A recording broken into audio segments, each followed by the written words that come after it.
6e numéro de notre podcast avec nos amis de Chronique Foot et de Alex Sanfoot. Un beau programme encore aujourd'hui, puis des bonnes nouvelles. En première partie, on parlera évidemment on reviendra un peu sur Liverpool, sur la Ligue des Champions. On parlera ensuite un peu de Getafe, ce qu'on a bien aimé. Kylian Mbappé, est-ce que c'est vraiment mieux? Carlo Ancelotti, la gestion. Et puis on parlera aussi un petit peu du calendrier à venir avec une grosse semaine qui arrive en Liga. Il peut y avoir de la casse avec le Real Madrid et aussi le FC Barcelone. Et on va en parler tout ça avec Chronique Foot de Thomas. Comment ça va, Thomas? Très bien. Écoute, je passais un super week-end. Le Real qui revient à hauteur du Barça quasiment. On a un match en moins, on peut passer leader. Donc franchement, que demande le peuple? Tout est beau, Alex. Ah, franchement, on a passé un magnifique week-end. Et puis, comme a dit Thomas, qu'est-ce que tu veux rêver de plus? À un moment donné, même les choses, quand elles paraissent pas s'emboîter comme il faut, elles arrivent quand même sur le bon rail. Donc, qu'est-ce que tu veux demander de plus? C'est magnifique. Je préciserai quand même qu'on a démarré les podcasts au fond du trou après le Classico. C'est vrai. Et on est en train de relancer aussi la dynamique Real Madrid. Donc, peut-être nous remercier aussi un petit peu. Bon, les gars, par contre, on va parler peut-être du sujet d'abord qui fâche, la Ligue des Champions, Liverpool. Ouais. Thomas, est-ce que tu arrives quand même à ressortir des choses positives de ce match? On a vu que le Real était clairement inférieur à ce Liverpool.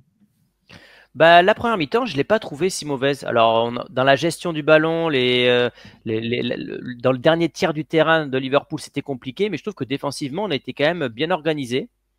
Et bon, Raúl Asensio m'a plu par exemple, parce que c'était son premier gros test, puisqu'avant c'était Leganés et je ne sais plus quelle équipe, c'était qui déjà, je ne me rappelle plus. Il avait joué deux équipes plutôt faibles. Osasuna, je crois. Osasuna, voilà. Donc là, c'était son premier test, il a répondu présent et oui, de toute façon, moi j'avais un peu programmé cette défaite, même au tout début de saison quand on a eu le tirage.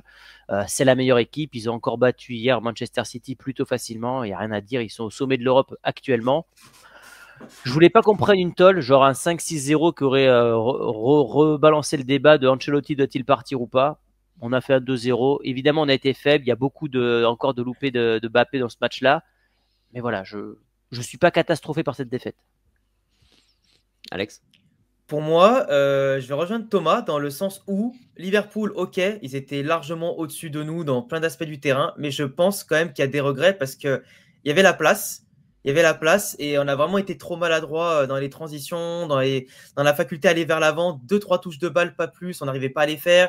Même 2 passes de suite, on n'arrivait pas à les faire. Et pourtant, on se rappelle tous contre City l'an dernier en Ligue des Champions.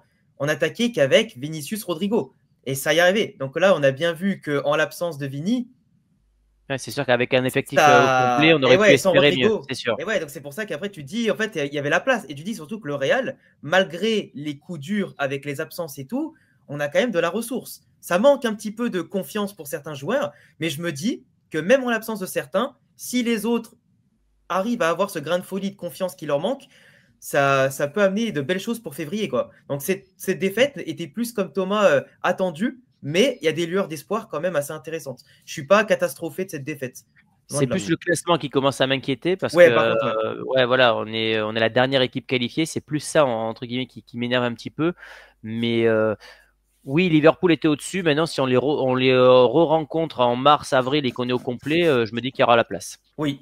Et après, on perd Camavinga surtout. Donc Camavinga, en fait, ça montrait un enchaînement de malchance, quoi. C'est vrai que. Mais bon, après la 24e place. Moi, je pense qu'on sera pas dans les 8 premiers, mais bon. Non, mais c'est vrai. En positif, moi, ce que je ressortirais vraiment aussi, c'est Raúl Asensio qui passe le test. Voilà, et puis encore hier, il a été bon. Donc bref, joueur qui est vraiment en train de confirmer et qui fait grand bien à ce Real Madrid. Et après, je suis d'accord avec vous aussi. Cette défaite était un peu programmée, plus encore avec toutes ces blessures. L'autre enseignement qu'on va tirer de ce match, c'est qu'il y a toujours cette dépendance à Vinicius parce que quand il n'est pas là, c'est très très compliqué vraiment d'amorcer des attaques et d'avoir un danger permanent devant. Et comme tu le disais Thomas, sur la première période notamment, il y a quand même 3-4 fois où vraiment en transition, on sent que le Real Madrid a la place pour aller faire quelque chose, sauf qu'on n'avait pas ce joueur parce qu'on n'avait pas non plus Rodrigo et on n'avait pas surtout Vinicius qui lui assurément... C'est le meilleur joueur en Champions League de toute façon depuis 3 ans. Donc assurément, si Vinicius était là, alors peut-être que Vinicius n'aurait pas été dans un très grand match et qu'il n'aurait pas fait de différence, que ça n'aurait rien changé, mais il se serait passé quelque chose avec Vinicius, ça c'est une certitude, et peut-être aussi que Liverpool aurait défendu un petit peu autrement. Enfin, ça aurait changé assurément la donne à ce niveau-là.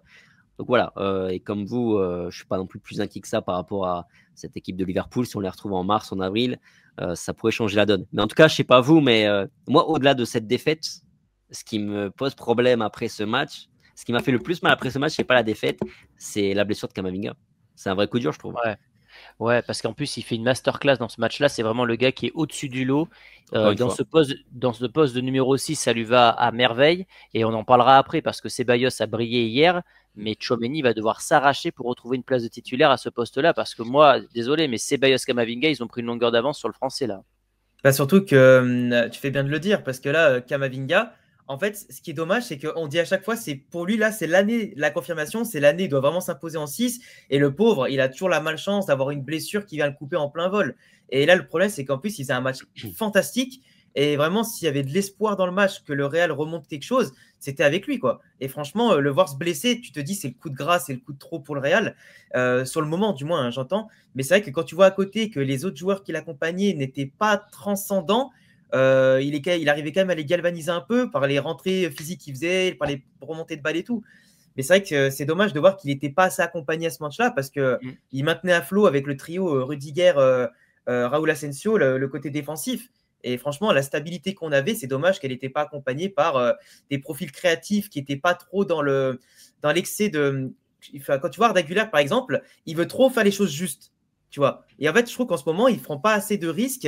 Et le problème, c'est que quand tu as une équipe comme Liverpool, c'était assez compliqué quand même d'exister si tu ne prends pas de risques et que tu ne vas pas aussi au charbon, quoi. Donc, c'est dommage qu'il n'était pas. Je ne sais pas si vous voyez ce que je veux dire, mais. Ouais, si. Après, c'était pas un match pour Arda Güler. Non, clairement pas. Sur le bagage physique, il était largement en dessous. Il a été bousculé, il a beaucoup défendu. C'était pas un match dans lequel il pouvait briller. Mais voilà. Mais après, voilà. Le truc, c'est qu'on s'est incliné à Liverpool. On a eu des blessures, mais on a rebondi ce week-end. Et ça, c'est quand même, je trouve, le principal. Même si sur le papier, c'est quand même, je trouve, le match qui était le plus abordable parmi les matchs qui nous attendent dans les prochaines semaines. Il y a une vraie source d'inquiétude pour vous là en Ligue des Champions, parce que tu l'as dit Thomas, 24e en Ligue des Champions, on est dernier barragiste. On le sait, hein, les barrages ils se font en fonction justement du classement, donc le 9e en l'occurrence va affronter le 24e avec la montage du terrain, tout ça. Attention quand même, non? Si on gagne les 3 prochains matchs, je pense que mathématiquement on peut encore être top 8. Oui. Donc après le problème c'est que le prochain match c'est l'Atalanta. Ils sont très forts cette année. Ils sont très forts, donc c'est-à-dire que là, si tu as une défaite, tu seras dans l'urgence de jouer, je crois que c'est Salzbourg et Brest après. Oui. Ouais. Et tu vas sans Vinicius à l'Atalanta. Et tu vas sans Vinicius. Non, bah, je me dis que là, le Real va être vraiment dos au mur, mais vraiment ce qui s'appelle dos au mur, puisque là, en cas de non-victoire, tu seras potentiellement hors qualification à 2 journées de la fin. Donc là, il y aura vraiment urgence, et je pense que le Real est capable d'aller chercher un résultat là-bas. Ouais, ils sont capables. Après, on l'a vu de toute façon en début de saison avec la Super Coupe d'Europe. L'Atalanta, c'est pas une équipe qui est facile à jouer. Donc forcément, eux, ils font une belle saison Serie A, tout ça.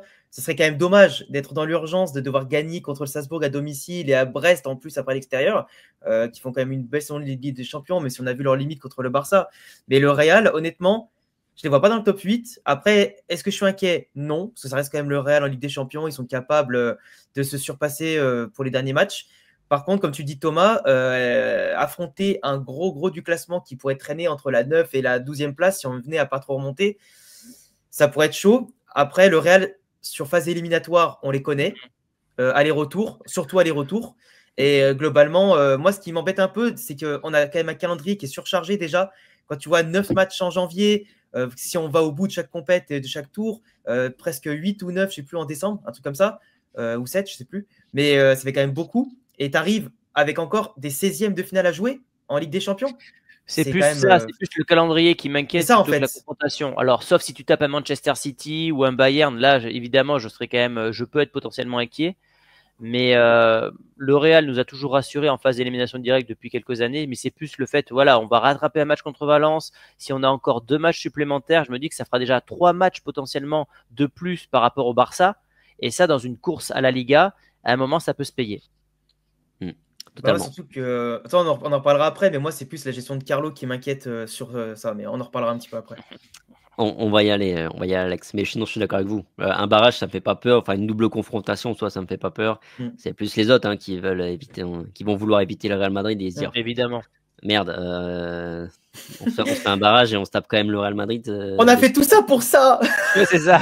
Incroyable. Mais attention quand même à pas finir 20e, 21e quand même et se taper, du coup, prendre le risque vraiment de se taper un Bayern City, ce qui pourrait là changer quand même un peu la donne et donner un autre visage. Passons un peu sur le match d'hier. Victoire face à Getafe 2-0. Est-ce que pour toi, Alex, c'est une victoire vraiment satisfaisante? Ce matin, je regarde un peu la presse. Il y en a qui sont un peu plus mitigés parce que c'est vrai qu'on gagne que 2-0, qu'on manque pas mal d'occasions et que ça s'emballe pas. Un peu dangereux. Hein. Moi, alors, je vais être un peu mesuré, je vais être un peu comme les différents médias. Je suis satisfait et en même temps, je le suis pas. Alors, satisfait de la première heure de jeu où on contrôle totalement, on n'a pas été mis en danger tant que ça face à la pire attaque de Liga. On marque, donc c'est très bien. Par contre, je trouve qu'à 2-0, le Real était un petit peu en mode on est à domicile 2-0, on recule, on les laisse faire et après on attaque. Mais le problème, c'est qu'on ne tue pas le match, quoi. Et j'ai l'impression qu'on ne sait pas. Enfin, pas qu'on ne s'est pas marqué un troisième ou un quatrième, mais je pense que là, on a eu un petit péché d'orgueil à un moment donné. On était trop en mode gestion qui aurait pu, à un moment donné, nous coûter cher. Avec un poteau, une barre qu'on a pris, puis des petites occasions qui passaient par le couloir de Lucas Vazquez. Le problème, c'est que quand tu tues pas le match à 3-0, tu n'as pas le droit d'être serein comme ça. Et le problème, c'est qu'on aurait pu le manger. Je dis pas qu'on aurait pu prendre un match nul, mais on connaît les équipes adverses en Liga, elles savent se surpasser quand on leur donne l'occasion, quoi. Donc, surtout qu'à un moment, tu as un enchaînement où Mbappé loupe son face-à-face en dribblant le gardien et 5 minutes après, tu as le poteau de Retafe. Donc là, ça nous a souri parce que Retafe n'a pas réduit le score, mais Retafe réduit le score, tu peux stresser pour la fin de match. Bon, on va pas commencer à faire des scénarios qui ne sont pas passés. Moi, globalement, pareil qu'Alex, satisfait parce qu'on n'a pas encaissé de but, même si on a concédé 2 poteaux. Le Real, je pense, était en gestion physique. Il ne voulait pas non plus balancer trop d'énergie après la semaine avec la semaine qui nous attend. Mbappé a marqué, ça c'est bien parce que ça le relance par rapport à son désastre qu'il a réalisé du côté d'Anfield. Bellingham est toujours au top. Raúl Asensio confirme. Bon, il y a quand même et puis il y a Ceballos qui m'a agréablement surpris en tant que numéro 6. Je trouve qu'il y a quand même plus de bonnes nouvelles que d'inquiétudes. Notamment Bellingham. Alors, on va pas forcément refaire le débat ici, mais vous avez bien vu, je crois même que Thomas, tu l'as commenté sur Twitter X, que Mbappé prend encore une fois le trophée de MVP. Bon, on sait que c'est pas tellement, enfin, c'est pas mérité, pas tellement. Non, c'est pas mérité. Il y a au moins 3 joueurs devant lui hier, facile. Bon, pour moi, ça reste Bellingham le MVP de cette partie, et globalement, j'ai quand même envie de souligner le fait que Bellingham, depuis quelques matchs, c'est quand même un revenu à un très très haut niveau, Alex.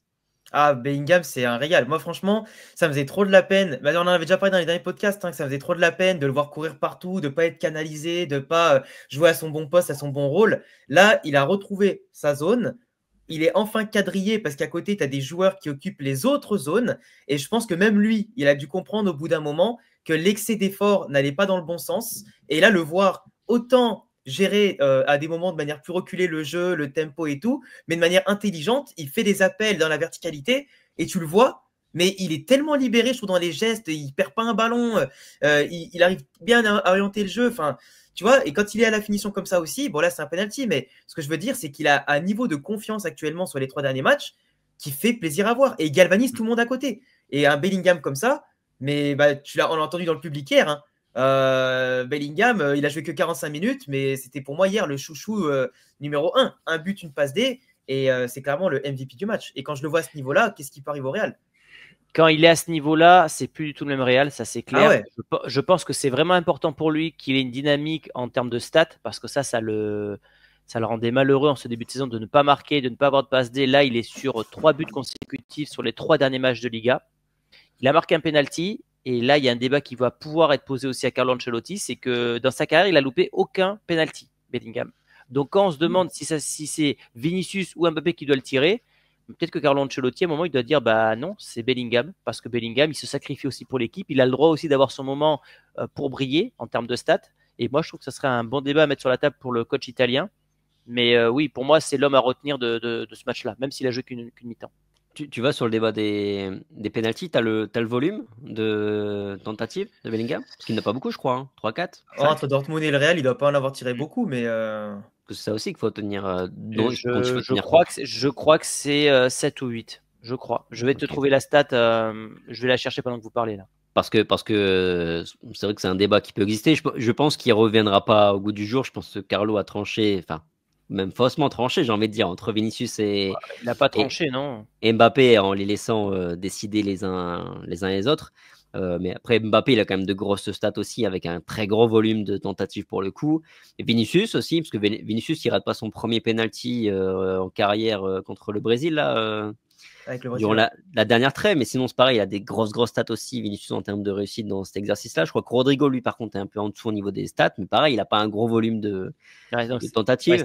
c'est 6, 4 sur 4 hors Real et 2 sur 2 avec le Real. Ouais, parce que j'avais en tête. Donc, C'est- je pense pas que Et en ça fait, suffise. c'est une technique un peu à la Neymar, tu sais, où il attend le dernier moment. Messi fait ça maintenant, il s'est relancé dans dans ce domaine-là, Messi, en tirant de cette façon-là. Mais bon, vaut mieux avoir beaucoup de bons tireurs que pas assez. Donc de ce Bien côté-là, sûr. on n'est pas démunis. Assurément. D'ailleurs, vous allez sur le débat des pénaltys. Comment vous interprétez, vous, le fait que Mbappé le laisse? Parce que justement, je faisais ma revue de presse tout à l'heure et en Espagne, il y a un débat. Notamment, il faisait un parallèle avec le fait que CR7 et Mbappé, qui doit être un tueur, un killer, ça disait en Espagne, un killer doit pas laisser les pénaltys, doit les prendre. Donc ça reproche, d'une certaine manière, ça reprochait à Mbappé de avoir laissé les pénaltys, même les deux, parce que même le deuxième, il allait le laisser à Rodrigo avant que le public Oui, l'acclame un Ouais. peu il et lui tend le donc, ballon à Ouais, ouais. Rodrigo. Mais ça, je pense il veut lui redonner confiance parce que Rodrigo, il était blessé. Je pense qu'il, pareil, le Brésilien avait besoin de marquer. Ouais. Moi, j'ai apprécié cette attitude Moi parce qu'on aussi. est tout le temps en train de lui taper dessus en disant il est égoïste, il pense qu'à lui. Et dès qu'il est généreux, on dit il est pas assez égoïste, il faut qu'il soit tueur. Donc en fait, quoi qu'il fasse, on lui tombe dessus. Donc à un moment donné, je veux bien qu'on C'est tape vrai. sur Mbappé, que ce soit une cible facile. Il faut aussi dire quand il est collectif. Et moi, je suis pour un Mbappé au service du collectif plutôt qu'un Mbappé qui pense qu'à sa figure, pour rester poli. Ouais, moi, j'aime beaucoup son attitude dans le sens où quand les autres marquent, il y va. Il aime bien, comme on l'a vu plusieurs fois, parler avec les joueurs. Il aime bien, en tout cas, même s'il faut être replacé, il écoute un minimum, tu vois. Donc, j'aime beaucoup son attitude. Franchement, l'attitude, moi, j'ai beaucoup tapé sur Kylian ces derniers temps, mais son attitude hier, elle m'a fait plaisir. Après, là où je vais rejoindre Thomas de Real France, c'est que l'attitude sur le penalty, alors autant j'ai kiffé, autant quand même, il y a des choses que je trouve qui ne vont pas dans le bon sens quand tu es un tueur comme ça. Dans le sens où je pense, si tu mets le premier but de Kylian avant celui de Bellingham, le penalty, je pense que c'est lui qui prend le penalty d'après. En mode, il retrouve de la confiance. Je pense qu'il en prend au moins un. Là, pour le coup, je pense que le raté d'Anfield et sa confiance du moment ne l'aide pas. Jude, tu as clairement vu, il prend la balle. Le mec, il n'y avait aucun aspect qui pouvait le limiter dans sa confiance. Une aura de dingue. Il a marqué son but tranquille. Et je pense que Kylian, avant de retrouver ça, il va falloir un peu de temps. Et il y a une action hier qui m'a montré aussi à quel point Kylian, il n'était plus un tueur vraiment en confiance. C'est le fait que quand il dribble le gardien, alors, ok, il rate, il tire à côté. Mais normalement, dans la situation où il était, t'as pas besoin de dribbler le gardien. Là, il avait juste à faire un plat du pied en roulé. Franchement, il avait la place. Attention parce que le gardien il est quand même pas mal avancé au niveau de l'angle. L'angle est fermé du coup, enfin fermé. L'angle est réduit, pas Ouais, fermé mais je mais pense qu'il y a réduit beaucoup avec. de joueurs, honnêtement, des joueurs, peu importe, hein, qui, normalement, n'auraient pas eu besoin de dribbler le gardien. Moi, je pense que là, franchement, il y a des actions comme ça, ou même simplement le fait qu'à un moment donné, il lise mal la trajectoire du ballon et qu'il se jette au lieu de faire un pas de plus pour la prendre. Je pense qu'il est trop dans la précipitation et je pense que son manque de confiance le précipite trop aussi. C'est pas une excuse en particulier, mais je pense qu'il est sur la bonne voie, mais que là, va falloir hausser un peu parce que je me rappelle que Rossellou, avec beaucoup moins d'attente, on lui est quand même tombé dessus pour beaucoup moins que ça. Donc, Kylian, il faut que, malgré l'attitude, que l'efficacité soit mise maintenant sur le terrain, quoi. Mais il est pas loin, hein. Il est pas loin. Juste, faut qu'il progresse dans le jeu, les dribbles et l'efficacité, quoi. Pour le coup, j'ai pas la même lecture par rapport au dribble, le fait qu'il dribble le gardien. Parce que je trouve que sur cette action, il fait tout ce qu'il faut, il fait les super appels. Il dribble le gardien sans trop de problèmes. Ce que je lui reprocherais plus sur cette action, c'est pas d'avoir dribblé le gardien, puisqu'il le fait, il le fait bien. C'est que derrière, il manque quand même de lucidité, à la fois sûrement physiquement, mais aussi simplement d'esprit, parce que finalement, il peut faire une touche supplémentaire, contrôler tranquillement le ballon, et puis ensuite allumer la cage, même s'il y avait un défenseur qui était revenu. Donc je suis pas trop d'accord avec ça, même si après globalement sur l'ensemble du match et sur ses performances, je suis d'accord avec toi sur le fait qu'il y a un peu de précipitation, qu'il y ait cette volonté de surjouer. D'ailleurs, c'est Valdano qui disait ça il y a quelques jours après le match justement face à Anfield. Il disait que que Mbappé jouait chaque action comme si c'était l'action de sa vie et que ça allait totalement en contradiction justement avec le profil de joueur qu'il est. Il a dit c'est un pur sang, ça va être un pur sang, mais qui doit avoir une lucidité, un sang-froid. Et donc, ça va totalement en contradiction et c'est ce qui pose en partie ces problèmes à la fois devant le but, mais aussi de manière technique, tout simplement. Mais après, c'est vrai que pour l'attitude, je suis d'accord avec toi. Moi, pour le coup, j'ai fait tous les matchs au Bernabéu. Je pense qu'au stade, on a quand même une vision plus globale, donc ça permet de voir un peu plus globalement les efforts que font les uns et les autres. Jusqu'à présent, j'ai quand même toujours été un peu déçu par rapport à Mbappé. Je me disais toujours, il peut faire plus, un peu plus de courses et tout. Là, hier, pour la première fois vraiment, je suis sorti du match, je me suis dit, ok, là, il y a un bon Mbappé, là, il y a la bonne attitude. En plus, il y a je suis d'accord avec toi. cette phase avec les pénaux. Enfin, j'ai aimé là-dessus. C'est pour ça qu'il y a du positif et il y a du mieux, clairement. Exactement. Bon, après, là, j'ai mis un visuel. Vous le voyez ou pas, le visuel sur, Ouais, on le voit. Oui. Il va falloir qu'on arrête de le comparer avec Ronaldo parce que je pense que ça lui fait plus de mal qu'autre chose. Parce que c'est pas le même type de joueur, il n'arrive pas dans la même forme, etc. Moi, je trouve que ses stats, elles sont pas catastrophiques parce qu'il en est quand même à 10 buts, ce qui pour moi n'est pas rien. Mais moi, je trouve que l'attitude d'hier est bonne et je suis même plutôt confiant pour la suite parce que là, il est en train de régler ses hors-jeux, problème de hors-jeu. Ça, c'est vrai. Plusieurs fois, il s'est bien placé et je trouve aussi que il n'y a rien qui va dans son sens. Quand il dribble le gardien, voir des ballons ralentis, ça passe à ça. Contre le Barça, il marque, il est hors-jeu de ça. Et je me dis, en fait, il ne faut pas grand-chose à Mbappé pour avoir un enchaînement de plusieurs matchs où il va marquer et gagner en confiance. Il lui suffit, parce que s'il marque contre le Barça et que le Real s'impose, ben, tu n'as plus du tout le même spectre sur la même visibilité sur Mbappé. Donc je trouve qu'il manque un petit peu de réussite. Il est en train de se régler. Alors pour les hors-jeux, c'est bien. Maintenant pour la finition, c'est vrai qu'il croque beaucoup. Hier, normalement, un Mbappé Prime, il en met 3. Voilà. Ah, mais oui, c'est vraiment. Hier, il doit finir avec un triplé. Moi, le seul truc, au-delà de l'efficacité, parce que l'efficacité, ça peut arriver à n'importe qui. Et là, au moins, il plante, comme tu dis, il est déjà à 10 buts et tout, c'est cool. Mais moi, le seul truc hier qui m'a fait un peu révélateur, c'est à un moment donné, et je pense que vous voyez très bien l'action dont je parle, il part tout seul, il se retrouve avec un seul défenseur sur lui. Il a encore 25 bons mètres à courir. Ni en la poussant, ni en essayant le crochet ou en essayant de déstabiliser, il passe pas. Et c'est le problème, c'est que je ne l'ai pas vu pour l'instant réussir un dribble. Et la seule chose qu'il a réussi à faire à un moment donné, il fait un magnifique grand pont. Il aurait pu avoir faute, je crois, à un moment donné, quand il passe entre deux mecs là. Mais il glisse. Il glisse, enfin, il se fait pousser, mais il glisse surtout. Et je me dis, mais le mec, il est même surpris de réussir son dribble. Je me dis, tu vois, il réussit ses gestuels vite fait et il tombe. Et je me dis, mais il n'y a pas de réussite, il n'y a pas ce.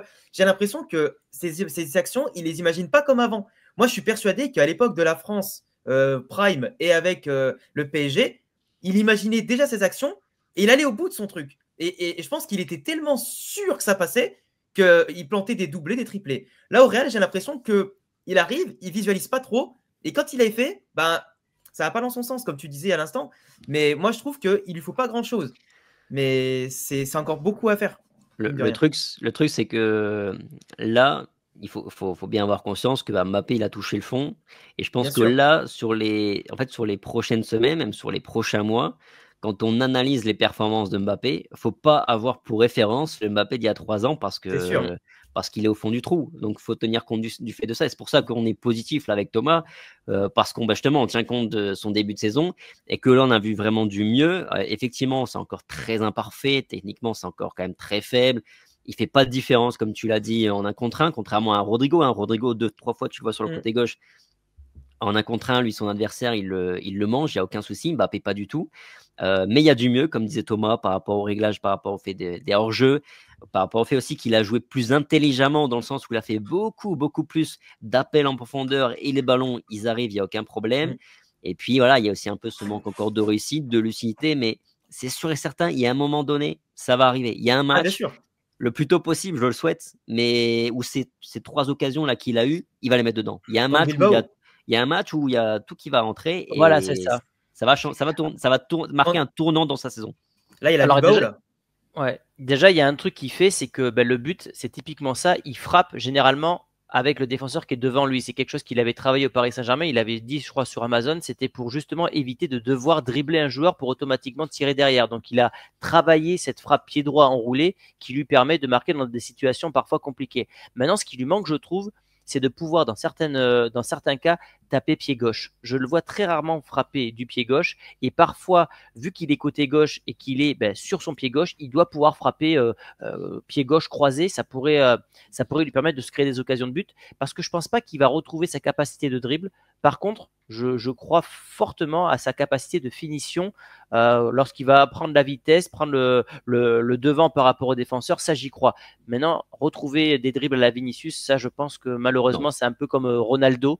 Non. À un âge malheureusement plus avancé pour lui, enfin plus jeune pour lui, c'est que je pense pas qu'il retrouvera sa capacité d'élimination en 1 contre 1. Par contre, il y a un truc qui était vraiment intéressant, et d'ailleurs, je fais un lien vite fait avec une partie qu'on doit faire après, c'est qu'il combine vraiment bien Kylian avec Fran Garcia. Par contre, il y avait vraiment cette facilité à se trouver, à dédoubler, où il savait très bien que voilà, il pouvait une solution. On les a vus plusieurs fois échanger. Il laissait des fois le couloir à Fran Garcia. Lui, il était un peu plus dans l'axe, il combinait pas mal. Donc, j'ai beaucoup aimé ça, parce que souvent, Vinicius, il oublie un peu Fran Garcia sur le côté quand il vient à dédoubler.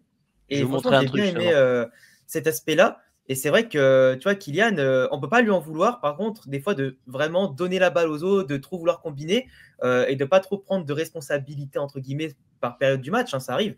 Mais moi, j'aime bien. Franchement, il y a des petites choses quand même que j'aime bien. Mais j'ai envie de dire un truc aussi à tous les viewers qui nous écoutent. N'oubliez pas que si je suis exigeant ou si ici on est exigeant, c'est qu'on l'est avec les joueurs de talent. On n'est pas exigeant avec des joueurs qui ne sont pas talentueux. On est exigeant avec les superstars et les joueurs talentueux. Et aussi parce qu'au fond, on les aime bien et qu'on veut les faire progresser ou on veut les voir progresser. Et que quand on fait des critiques, c'est constructif et que voilà, c'est pas pour les enfoncer qu'on dit ça. C'est vraiment, on sait qu'il est capable de mieux et voilà quoi. Tu parlais de Fran Garcia, regarde son positionnement moyen. Il joue très haut, Fran Garcia. Ah, il est très fort. Ouais. Et c'est le numéro 20. Et ça, je pense que ça aide énormément, que ce soit Vinicius ou Mbappé, parce qu'il a vraiment quelqu'un qui va l'aider, ce qui n'était pas le cas les années précédentes avec Ferland Mendy qui restait toujours dans sa zone derrière sans prendre de risques. Et j'aime bien le côté gauche avec ce numéro 20, ce numéro 5 et ce numéro 9, donc Bellingham, Fran Garcia et Mbappé. Je trouve que cette équipe, elle est encore un petit peu déséquilibrée parce que je trouve qu'on n'exploite pas assez, sauf dans les 20 premières minutes, le côté droit. Vous en pensez quoi, les gars? Très juste. Et d'ailleurs, pour être sur, justement, si on parle de Fran Garcia, c'est vrai qu'il est en train de pousser. Plutôt intéressant hier. Alors, je ne sais pas si vous avez encore la même impression, mais malgré tout, c'est vrai que même dès que Retafe commence à attaquer un peu sur son côté, dès qu'une équipe commence à attaquer un peu de son côté, moi, quand même, assez vite, je me sens crispé.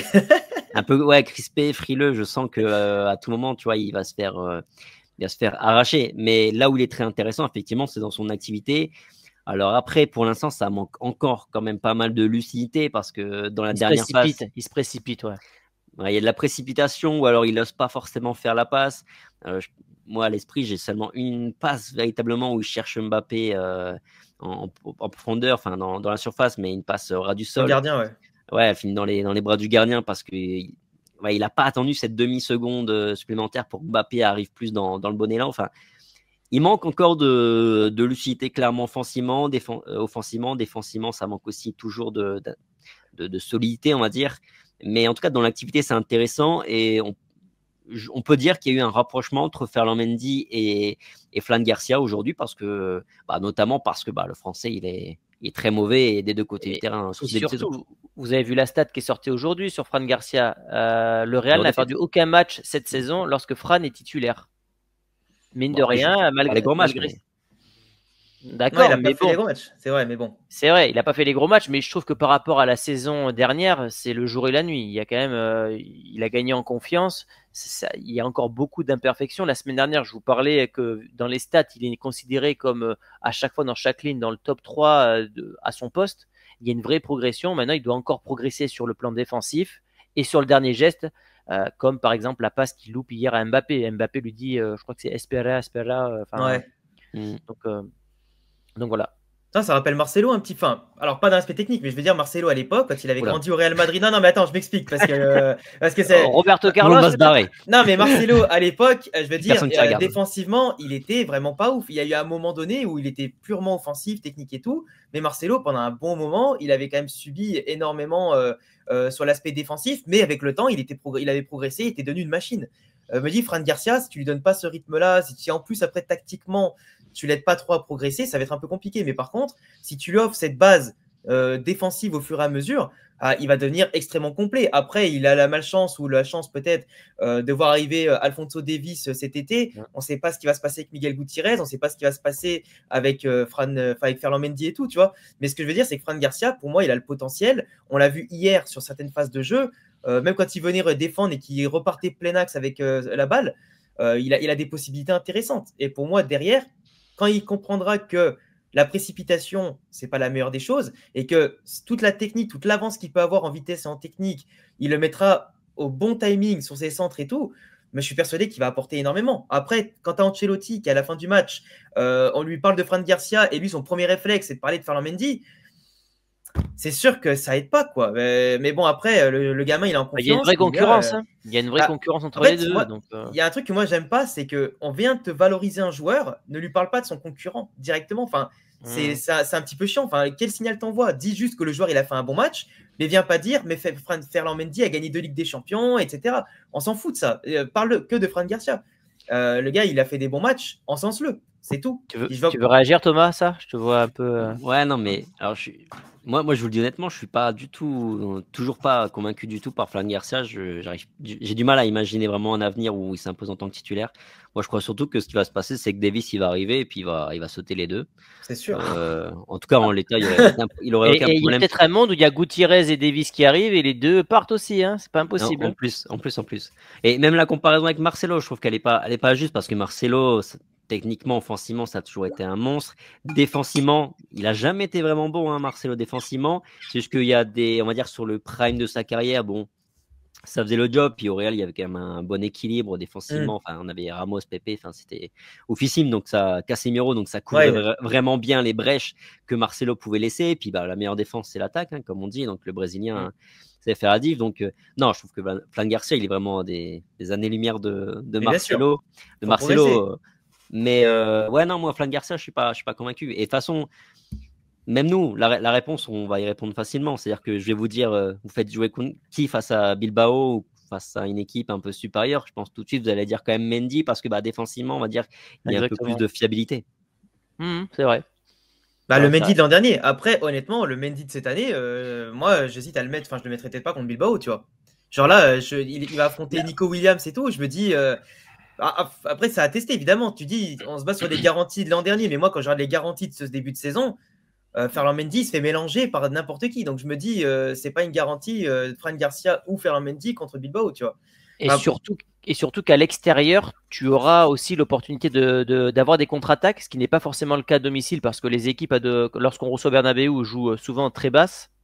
Là, on aura l'occasion d'avoir des contre-attaques et à ce jeu-là, je pense que Fran Garcia, il a aussi une carte à jouer avec son volume physique, sa rapidité et aussi aider Kylian Mbappé sur le côté gauche. Donc, ça peut être une carte maîtresse pour Carlo Ancelotti, mais connaissant notre coach italien, il jouera la sécurité et il va faire à domicile Fran Garcia, à l'extérieur Mendy. En tout cas, je le sens venir comme ça. Et puis j'ai juste une dernière remarque sur ça. Comment tu veux faire progresser un joueur si tu le fais pas sortir de sa zone de confort? Si tu le mets que à l'aise contre les équipes contre qui il va être à l'aise, ça sert à rien. Un joueur, il progresse quand tu le mets dos au mur contre des équipes et des profils qui vont le mettre en danger. Comment tu veux que le joueur il progresse dans ces conditions? C'est pas en restant H24 dans ton canapé que tu progresses dans un domaine. Donc pour moi, là, Ferland Mendy, je l'aime bien, mais aujourd'hui, Fran Garcia, il mérite plus de jouer. Je pense qu'il n'y a pas débat. Et je pense surtout que là, aujourd'hui, si tu ne le mets pas contre les grosses équipes, moi, je suis Fran Garcia au mercato d'hiver où il était. Moi, c'est moi-même qui demande à partir. Parce que jouer au Real Madrid pour affronter Retafe, Elche ou je sais pas quoi, à un moment donné, ça y est. Genre, si je ne mérite pas de jouer contre les gros, à quoi je sers? Enfin, c'était un balai de secours. Non, mais sérieusement. À un moment donné, il y a tellement de matchs cette année qu'avoir une alternance sur un poste, moi, ça ne me dérange pas spécialement. Hein. Non, mais mets-toi à sa place. Si toi, tu joues au Real Madrid, c'est pour jouer des grands matchs. Si à chaque fois, tu joues en Ligue des Champions ou un gros de Liga, donc quand je dis un gros de Liga, c'est dans les 5-6 premiers, ou même les 10 premiers, ça veut dire quoi? C'est-à-dire que ton coach, il n'a pas confiance en toi. Si c'est pour affronter des petites équipes, va jouer toi-même au FC Valence ou à Séville. Tu vois ce que je veux dire? À un moment donné, en termes de conditions de jeu, je comprends que Fran Garcia, il doit être aussi saoulé de ça, quoi. Même s'il n'a pas le statut d'une grosse star, à un moment donné, si quoi qu'il arrive, les gros matchs, c'est pas moi qui les joue. Moi, en tant que joueur, franchement, j'aurais la haine. Hein. Il y a plein de joueurs qui sont contents, hein, quand même. Regarde ça, après. Déjà, il joue. Nacho, pendant 20 ans, ça a été considéré comme un super sub au Real. Oui, mais Nacho, il avait qui devant lui? Il avait Varane, Ramos, Pepe. Il n'avait pas Ferland Mendy sous prime, tu vois. Enfin, à un moment donné, enfin, C'est tu vois, sûr. je suis désolé. Hein. Moi, après, après, c'est aussi une question d'ambition. Tu as des joueurs d'équipe comme Nacho qui savent qu'ils jouent quoi qu'il arrive. Et Nacho, en plus, c'est pas vrai. Nacho, il a beaucoup joué quand même en Ligue des Champions. Tu vois, mine de rien, Sur qu'il la soit à fin de gauche, à carrière, droite, ou hein, pas. Ouais, mais Mais c'était pas mal. toujours le troisième ou le quatrième homme, jamais, Bien sûr, jamais il n'a jamais été au top du top, sauf là, les dernières saisons, quand tout le monde est parti. Mais ce que je veux dire, alors, c'est qu'il faut avoir plus d'ambition, je pense, à un moment donné, tu vois. c'est des problèmes de riches. On a quand même deux latéraux qui, Bien bon, sûr. ils sont pas extraordinaires, mais ça va, ils pour la tiennent à peu santé. près le coup. Pour la Voilà. santé. On va peut-être rentrer dans la dernière partie de la vidéo avec ce faux pas du Barça et donc cette Liga qui est totalement relancée, puisqu'en cas de victoire contre Valence, je ne sais pas quand c'est qu'on va le jouer ce match, début janvier, fin décembre, je ne sais pas, on pourrait passer du coup leader avec 2 points d'avance. Quand on a commencé le podcast, on était quasiment à 10 points de retard. C'est pas mal. C'est improbable. C'est improbable, mais pourquoi pas. Un Real Madrid qui ne carbure pas de ouf dans le jeu, un Barça qui était intraitable. Franchement, C'est ce qui personne me laisse, ici n'avait parié hein, mais c'est, qu'on allait revenir si vite. c'est ce qui me laisse beaucoup d'espoir pour la Liga Ouais. parce que je me dis qu'à un moment, le Real va trouver une dynamique. Ils vont être pas inarrêtables, mais presque. Là où le Barça aura peut-être loupé son coche, son moment dans la saison pour creuser l'écart de manière définitive. Thomas? Par contre, si c'est Thomas de Real France qui l'avait dit, ils étaient en sur-régime, le Barça. Et je rappelle, tu étais le premier à l'avoir dit, je crois. Bah, ce qui me paraissait logique, c'est que le début de saison du Barça, en fait, je voyais pas d'axe d'amélioration. En fait, ils étaient déjà absolument sensationnels. Tous les joueurs, de manière individuelle, étaient même les Casado, enfin les mecs qui sortaient un peu de nulle part, étaient stratosphériques. Forcément, à un moment donné, on savait que, de toute façon, toutes les équipes, à un moment donné dans la saison, on connaissait un coup de mou. Et c'est vrai que moi, je voyais pas le Barça progresser. Je les voyais que baisser à un moment donné, un peu en régime. Alors, aussitôt dans la saison, je ne le voyais pas du tout. Surtout que collectivement, c'était vraiment une machine de guerre. Et je suis quand même surpris de voir depuis 3 matchs en Liga comment, à tel point ça rampe. Parce que même dans le contenu, attention, ça a vraiment. C'est pas juste 3 mauvais résultats, c'est vraiment dans le contenu où c'est moins bon. Et oui, je nous revois très bien il y a un mois en train de même regarder un peu le calendrier. On se disait, bon, bah, si on reste à 6-7 points pour les vacances de Noël, ce sera pas trop mal. On sera encore dans la course. Et puis bah, là, on peut passer, on a notre destin en main pour prendre cette Liga. Donc c'est extrêmement positif. Et comme Thomas, ça donne beaucoup de confiance pour la suite de la saison. Et je pense en plus que le Barça nous a vraiment donné un coup de pouce. Parce qu'en Ligue des Champions, on est quand même mal. Si en Liga, on serait en train de faire constamment la course derrière, on sait que psychologiquement, c'est pas la même chose. Hein. Tu joues un match pour rester à 6 points et pour revenir à 1 point du Barça avec un match en retard, c'est pas du tout la même chose psychologiquement quand tu abordes le match. Forcément, c'est un coup de pouce. Donc, merci au Barça. Ouais, Alex, ça. tu vois une semaine décisive là avec le déplacement du Barça du côté de Majorque et nous du côté de Bilbao? Alors, en vrai, bah, comme on vient de le voir, là, les 3 matchs du Barça où ils ont perdu 8 points, je pense qu'on va vivre une Liga qui va être imprévisible au possible. Mais si on veut vraiment être terre à terre, là, en vrai, Mallorca et Betis. Alors, le Betis, il ne traverse pas une très belle période en ce moment, même en Coupe d'Europe, c'est catastrophique. Par contre, Mallorca, très belle surprise de la saison au niveau défensif. On les avait vus contre nous au début de saison. Ils avaient été bien chiants avec Mouriki, toujours là pour marquer un petit but décisif. Là-bas, en plus, à jouer, ça va être chaud pour le Barça, je pense. Mais honnêtement, déjà, on a eu droit au bonheur ce week-end. Je ne vais pas trop en demander non plus cette semaine. Oui, c'est clair. Mais si déjà le Barça vient faire un match nul à Majorque ou au Betis, là, le Real a l'occasion de montrer les coudes et montrer de quoi ils sont capables, même dans un moment qui n'est pas flamboyant. Battre Bilbao et Gérone chez eux, je pense que c'est plutôt décisif là pour nous, dans le sens où là, on est capable psychologiquement d'envoyer plus qu'un signal et derrière de montrer à notre effectif que, ouais, il y a des absents, mais les joueurs ici sont capables de se transcender, quoi. Et je pense qu'en plus, des matchs à l'extérieur, contre de très belles équipes, même si Gérone, c'est pas sa meilleure saison avec forcément tous les départs. Mais je pense que là, c'est décisif surtout pour nous, pour notre mental et la suite de la saison. Parce que tu finis décembre avec le match encore en retard et que tu sois collé au Barça ou devant eux, c'est magnifique. Et franchement, on n'aurait pas signé ça, comme l'a dit Thomas, il y a un mois. Et là, honnêtement, là, tu passes cette période un peu forte. Le meilleur est à venir. Mais ça va être chaud. Je suis content parce que le calendrier, lorsqu'on a fait la comparaison des calendriers, je trouvais que le calendrier du Real était plus compliqué. Et là, on a quand même 4 déplacements à l'extérieur consécutifs. On a donc Bilbao, on a Gérone, on a l'Atalanta et on a Rayo. Donc des matchs compliqués. Peut-être qu'on va être amené à perdre des points, mais vu que le Barça en a tellement perdu, quoi qu'il arrive, on sera toujours au coude à coude avec eux et ça reste pour moi une excellente nouvelle. Un élément à ne pas sous-estimer, on n'en parle pas encore sur le podcast, c'est que l'Atlético Madrid revient très fort. Oui. 6 buts cette semaine contre le Slavia, 5 ce week-end à l'extérieur, donc une manita. ils sont au coude à coude avec le Barça et le Real. Pour moi, ils ont fait le meilleur mercato cet été en Espagne avec Sorloth, Julian Alvarez, etc. Ils mettent du temps pour trouver leur rythme. Ils n'ont qu'une seule défaite. Et attention à ce qu'on ne sous-estime pas les Colchoneros, parce qu'on a peut-être crié victoire trop vite pour le Barça et pour le Real. Et je pense que l'Atlético est en mesure de jouer les troubles faites. Surtout que Grisou, il est vraiment bon. Ouais, Thomas. Ouais. Non, très juste. On a une Liga à 3. Il y a quelques semaines, vraiment, on imaginait le pire avec un Barça qui s'envole et qui plie la Liga finalement dès décembre. Et au final, on se retrouve début décembre où on a une Liga à 3. Moi, je pense que cette semaine, va y avoir du grabuge. Peut-être que ça profitera d'ailleurs à l'Atlético. Je ne sais pas leur calendrier, je n'ai pas regardé. Mais le Real a 2 matchs compliqués. Le Barça a aussi 2 matchs pas faciles, parce que même si le Betis, ça ne va pas fort, tu vas jouer là-bas dans une ambiance, on sait, toujours chaude. Quand tu reçois le Barça ou le Real, qu'importe l'équipe, c'est toujours l'un des matchs de l'année phare, donc il y a toujours une ambiance particulière. Donc ouais, vraie Liga, ça va être intéressant. Je vois qu'il nous reste quelques minutes. Est-ce qu'on parle notre 11, ou est-ce qu'on parlerait pas plutôt un peu de la gestion de Hendrik, Alex? Ouais, rapidement d'Hendrik, ouais. J'en ai fait une vidéo aujourd'hui justement sur ça. Vas-y. La gestion de Carlo avec Hendrik, pour moi, elle est immonde. J'ai pas d'autres mots. Elle est immonde. Je pèse mes mots quand même parce que c'est pas ma chaîne. Toujours dans la mesure. Non, mais c'est pas ma chaîne, donc je vais être très mesuré. Mais honnêtement, j'ai pas d'autres mots. Parce que qu'est-ce que tu veux dire de plus? Je veux dire, le gamin, moi, il me fait de la peine. J'ai pas d'autres trucs à dire. Alors, on n'est pas à l'entraînement. Et ça, c'est vrai que ça, je peux mesurer vite fait. On n'est pas à l'entraînement. On n'est pas au quotidien avec les joueurs. Donc, peut-être que le gamin, peut-être qu'il fait pas ce qu'il faut. Peut-être. Mais pour moi, quand aujourd'hui, tu as une cascade de blessures à tous les postes quasiment, mais même si le gamin, imaginons, il n'est pas énorme, mets-le. Il y a 2-0. Kylian, il rate 5 occasions franches. Mets-le. Parce que c'est pas au moment où Kylian va être blessé que tu en auras besoin. Et voilà, tête basse. Moi, j'étais comme lui hier quand je voyais qu'il ne rentrait pas. Mais franchement, il s'est échauffé 25 minutes hier. C'est ça le truc. Le pauvre, t'imagines. Imagine, le titulaire est là. Il rate 5 occasions. Il a déjà marqué. Le titulaire habituel n'est pas là. Tu as les autres qui sortent entre-temps. Il reste 30 minutes à jouer. Tu mènes 2-0. Tu es dans un fauteuil tellement le match, il est maîtrisé, entre guillemets. Je dis bien entre guillemets. Tu fais pas rentrer Hendrik. Mais on attend quoi en fait? Il va le faire rentrer encore 5-10 minutes. Il va encore dire ah mais il est pas bon. Mais normal, il est pas bon. Il a pas d'automatisme, il a pas de rythme, il a rien. Fais-le jouer 30 minutes au moins. Si tu fais pas jouer maintenant, il jouera quand le gamin? C'est sûr que là, dans le calendrier chargé qu'on a et les matchs compliqués, je le voyais vraiment jouer contre Retafe. Bah ouais.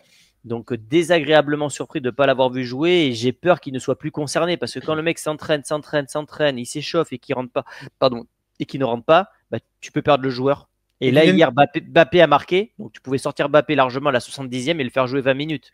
Et puis pense à Pérez. Moi, Pérez, en vérité, je comprends qu'il fasse la pince sur le mercato. À quoi ça sert d'acheter des mecs si Carlo, il utilise les 13-14 même? Et même quand il se blesse, il fait 2 changements. On a 1 milliard de blessés, 2 changements. Je comprends pas. Genre à un moment donné, je sais pas. Qu'est-ce que t'en penses, Thomas? Parce que moi, c'est en train de m'électriser le cerveau. Non, mais je suis d'accord sur le fait que de ne pas voir Hendrik hier, c'est un peu une honte. Enfin, si tu lances pas ce genre de joueur-là dans ce genre de match, au moins un quart d'heure, quand est-ce que tu vas le faire? Donc c'est un vrai problème. Après, je comprends Carlo dans le sens où, enfin, je comprends ce qu'il a voulu faire, c'est qu'il attendait clairement le deuxième but de Mbappé pour que la fête soit plus belle, pour que le match de Mbappé soit, on va dire, plein, complet. Et derrière, il aurait lancé Hendrik. Après, je trouve que Carlos, sur ses réponses en conférence de presse, que ce soit avant le match ou après le match, il y a quand même un truc vraiment où Hendrik, vraiment, il n'est pas convaincu. Je pense pas que ce soit l'attitude. Je pense que Hendrik, c'est un travailleur, enfin, je pense. Mais après, encore une fois, on n'a pas accès aux entraînements. Mais je crois que clairement, il n'est pas au niveau selon lui, même s'il a eu un peu d'impact sur le début de saison. Je pense qu'il pas un peu. À chaque fois qu'il rentrait, il était décisif, il a tapé des barres, il a marqué. Enfin, plus d'occasions que certains joueurs sur 90 minutes. Ouais. C'est pas comme s'il avait rien fait. C'est ça qui est bizarre, tu vois. Ouais. Donc, mais après, Carlo Ancelotti, je pense que dans son il l'a déjà dit, lui, son but, c'est pas de faire progresser les jeunes, son objectif, c'est de gagner. Et je pense que dans sa position, il se dit, clairement, Mbappé, c'est la priorité. Il faut d'abord que je relance Mbappé, et puis après, on verra pour le petit Hendrik. Même si je suis comme vous, je suis dérangé parce que là, on est encore un peu sur du tout pour Mbappé, et on oublie un peu les autres parce que Hendrik méritait clairement 10-15 minutes au moins hier, parce qu'il a été impactant, et parce qu'à un moment donné, on risque d'avoir besoin de lui, peut-être par défaut, mais on aura besoin de lui. Il va l'appeler C'est ça. quand il aura pas de jambes et quand il n'y aura rien. Et puis derrière, en fait, c'est un cycle. C'est comme avec Arda et Brahim. Et je trouve qu'il y a trop Ou d'hypocrisie c'est à Bayos. ces deux-là, ou c'est Bayos. Et C'est c'est qu'au final, Bayos, pareil. les mecs, on les fait rentrer. Ils jouent pas beaucoup et on leur demande la lune. Mais à un moment donné, tu peux pas faire ça. C'est pas possible. Et surtout que regarde, il voulait pas faire confiance aux jeunes. Raúl Asensio, il est en train d'exploser. Il voulait pas faire confiance à Asensio. Asensio, c'est peut-être le profil, on n'en a pas parlé aujourd'hui, qui se rapproche le plus de Toni Kroos finalement. Donc Carlo aussi, il fait quand même peut-être pas assez confiance à son banc de touche et c'est dommage parce que c'est peut-être aussi la force du Real par rapport au Barça, c'est qu'on peut puiser à quasiment chaque poste, hormis la défense, ok, mais sinon on a quand même un banc de touche de qualité. Et j'ose espérer quand même que Davidé ou son staff lui disent quand même des choses parce que s'il écoute pas après, bon, ça c'est autre chose. Têtu le Rital, attention. Hein. Ah ouais, c'est tombé. Je crois qu'on a fait le tour, les gars. Ouais. Pour ça qu'après on parle aussi de la méthode Pintus, mais peut-être aussi la méthode Carlo n'est pas par rapport aux blessures. Ouais, on a fait le tour, 45 minutes, on a réglé comme des horloges, c'est incroyable. Merci à tous d'avoir écouté ce 6e podcast en compagnie de Thomas de Chronique Foot et de Alex Sanfoot. Dites-nous un petit peu dans les commentaires votre ressenti à vous aussi. On se retrouve évidemment la semaine prochaine, ce sera chez toi Thomas, Chronique Foot. Ouais, alors peut-être dimanche. On verra, je vais vous en parler en off, mais peut-être que ça sera plutôt dimanche que lundi. Okay. Et mais 45 minutes contre, ça sera. On aura le match contre Girone. Girone et Bilbao. Bilbao et juste avant l'Atalanta. Ouais, et juste avant l'Atalanta. Ouais. Ok, bon, le rendez-vous est pris. Allez, bon, merci à tous. À la semaine prochaine, les amis. Ciao. À la semaine prochaine. Ciao.